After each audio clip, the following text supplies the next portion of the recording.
Okay, let's talk about the silent killers of your job search. You know, those tiny little mistakes on your resume that can get it thrown out before a human being ever even lays eyes on it. Today, we are pulling back the curtain on these so-called resume robots to show you exactly how to beat them. You ever have that feeling? You spend hours, maybe even days, getting your resume just right. You click that submit button, you feel good about it, and then crickets, just total silence. If that sounds familiar, like your hard work just vanished into thin air, you're definitely not alone. And chances are, you've just met an applicant tracking system.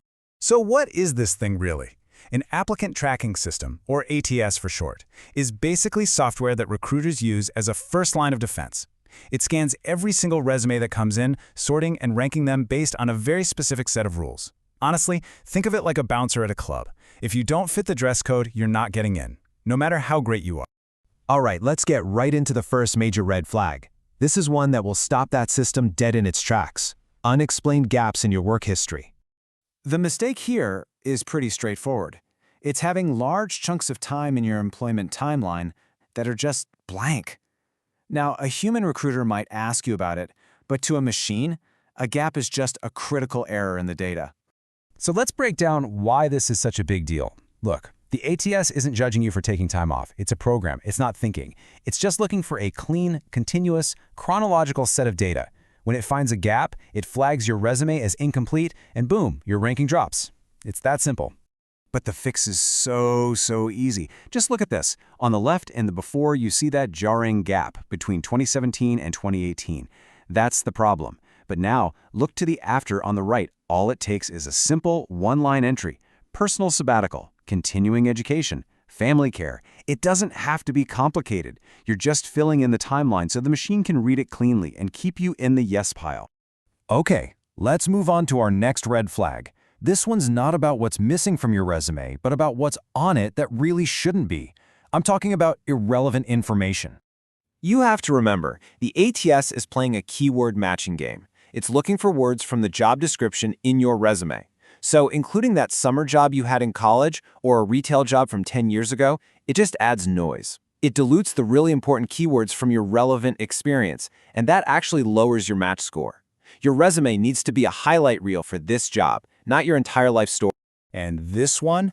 Oh man, this is a huge one. Your date of birth, marital status, a photo, your hobbies. All of this is completely invisible and irrelevant to the machine.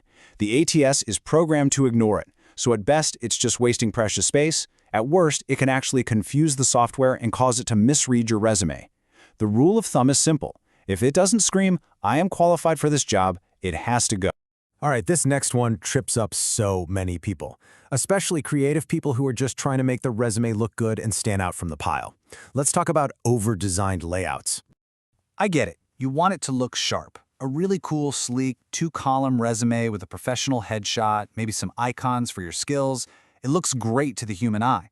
But to an applicant tracking system, it's an absolute train wreck.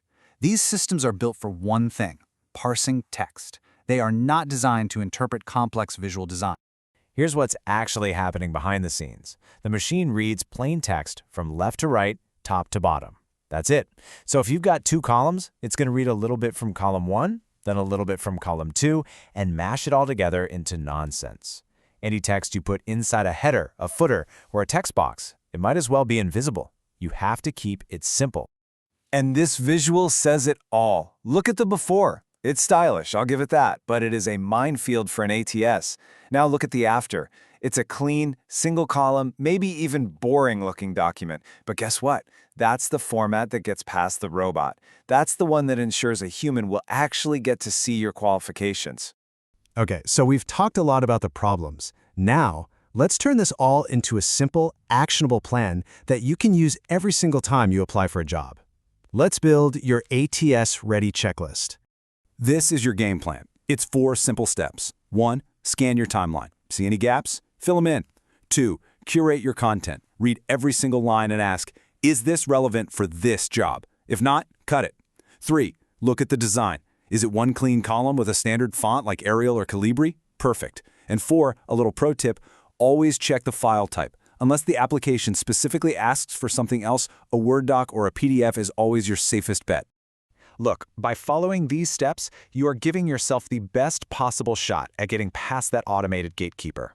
But remember, that just gets your foot in the door. So the real question I want to leave you with is this. Now that you know how to beat the machine, what's your strategy to win over the human on the other side?